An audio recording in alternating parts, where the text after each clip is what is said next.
Apparently, the unboxing of these maker boxes, videotaping of the unboxing of these maker boxes is becoming a bit of a tradition. So you get a new maker box, first thing you do, of course, is you unbox it. This came in the mail today. UPS delivered it, and UPS ground.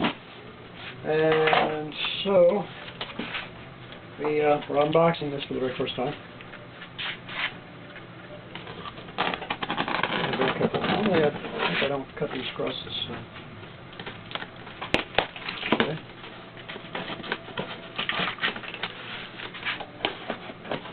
I don't want to cut anything sideways. So. Get all this stuff out. Alright. I've seen a few other videos of people opening these things. Apparently they were very excited about it. Here's some of the printed element came in yesterday. This is PLA 1.75 millimeter, which I believe is what this is supposed to take. Oh, let's have a look here. So I think there is another box down the side here. So, and then if that's the case, then it can wrap properly. But no, there's no other box inside here. Here it is. Wow. Okay. So there's a piece. Let me get rid of this.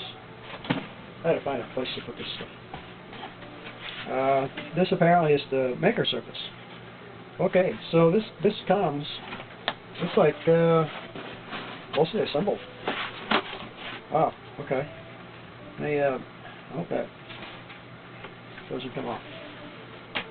Maybe it does come off and it sticks to this little piece of aluminum here. Alright, so let's get this piece out.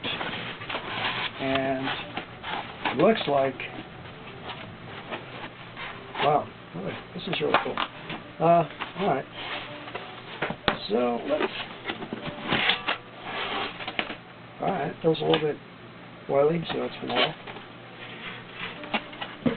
Let me get this out of the way here for a second. More trash.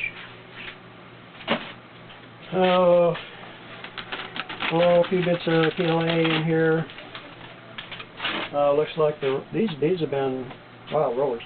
And I think this is the piece that, yeah, this is the piece that your roller, it fits. This thing right here.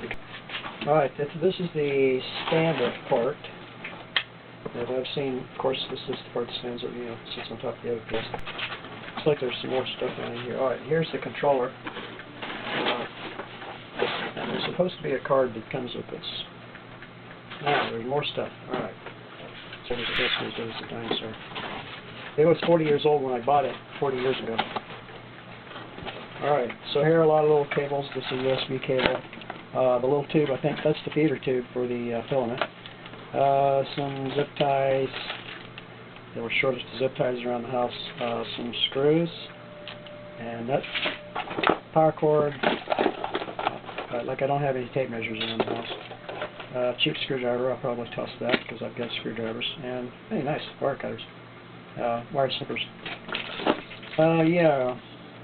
Maybe I'm short on Allen wrenches? I don't think I am.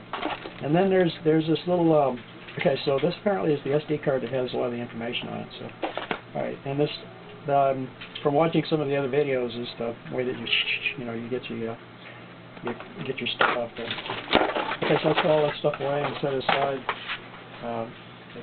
Alright, well, this is Dr. Bob. That was the unboxing of the maker box. I forgot to mention, this is the Anet E12. It is a 300 by 300 by 400 maker, and one of the reasons I wanted that was so that I can build a base for my telescope. As you may have kept up with previous videos on the telescope project, that the previous base has not come out well. And so a response to that problem has been to let's make the base another way, because I'm having some trouble getting the precision that I need. So the last little debacle with PVC didn't work out well. I think what I'm going to do with the MakerBot is I'm going to try and experiment a little bit and see what I can do with it and see how accurate I can get. Okay, so I had to back away a little bit to get this whole thing in here, unless I want to flip it up like that and then get up close. But I don't, and of course this thing is a little bit noisy, but okay, it's loud. But it has to power 2 heaters. This is on a base heater. Finally got the 3M sheet mounted on here. I had to glue it on, And then I came in with a, I mean, it's not glued on, but it's got a sticky back, and so I pulled off the sticky back and pasted it on here, and then I trimmed it up with a knife, so it's nice and square. This is a 12 by 12.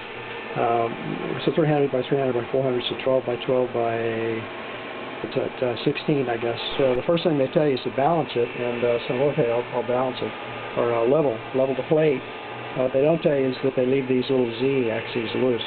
So the first time I tried to go up or down with it, the one side went up and down, and I'd already adjusted this side, because it just, you know, it was laying like that, an angle. So like, okay, well, that's not right. So I adjusted this side, and I figured that side was already good to go, and it's like, nope, that one's not even connected. So this one was going up and down, and the other side was sitting there, was going, and I'm like, okay, time to turn this thing off and see what's going on. And that's when I realized that these weren't even connected.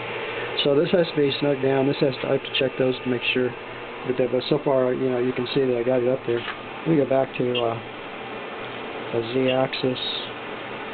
I'm going to move down to, I'm going to move to Z, and of course,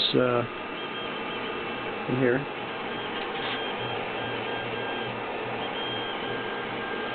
So I'm lowering it now. You can see it's coming down a little bit. So and that's at like 191. That's 191 millimeter. So that's 100 or 10 cent. No, that's 19 centimeters from here to here. I've already leveled the plate twice, and after adjusting the Z-axis over here and Z-axis over here, I'm going to have to level it again. Because that is, I had to download it. Actually, it was on the little card that came with this machine. So you can go online and download the file, or the computer program as well. I've got, this says it's at 38% done, and over here there's, what I'm printing is a little 20 centimeter by 20 centimeter cube, 20 by 20 by 20 test cube, and of course software says it's going to take this machine 32 minutes to do it. So, which is, and so far it's been about 13 minutes, and that says 39%. So, alright, I mean, it looks like it's doing some kind of, I don't want to say beehive structure there, but it'll all be a sealed cube when it gets done.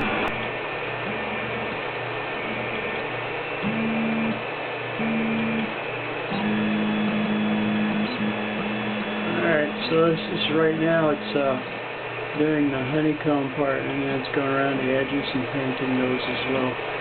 It literally puts this stuff on like almost a few micron layers at a time, and this tiny little cube here takes about 30 minutes. So the last 3 attempts were mishaps, and I think I had the Z off again. I've been having to fight with it. The Z-axis. Here was my first attempt. This, I don't know if you can tell, but it's kind of like didn't come out too well, and it was like, looked like that. And of course, since I didn't fix the Z, the second attempt looked like that. And then I decided to raise the temperature of the plate, which is this thing right here. It's a hot plate. It sits around 50 degrees C, which is about very close, I don't know, 100 to 120 degrees. It doesn't burn yet. Here's my third attempt right here. So, 1, 2, 3, hopefully fourth time is a charm. Okay, well, presenting. First success, I think. Obviously, we break that stuff off. But let's say it's supposed to be 20 millimeter by 20 millimeter by 20 millimeter, so I'm going to test that. We have this on 20 millimeter mode. We're going to check it, and here we go. We get for the first measurement 19.98, which is, wow, pretty good. Within 0.02 millimeters, which is 20 microns. This is 20.16, which is just a little bit high, and then that was the Z. No, what did I just check? 19.94. So 19.94, 19.97, and then the Z came out a little bit short. And of course we can adjust these. I don't know if this is 20.21. So, and remember, this is millimeters, so it's off by a couple tenths of a millimeter. So that's 100 millionths of a meter. So, all right. So, failure. Keep trying. Success. Thanks for watching my program. If you like my videos, be sure and subscribe to my YouTube channel. Have a great day.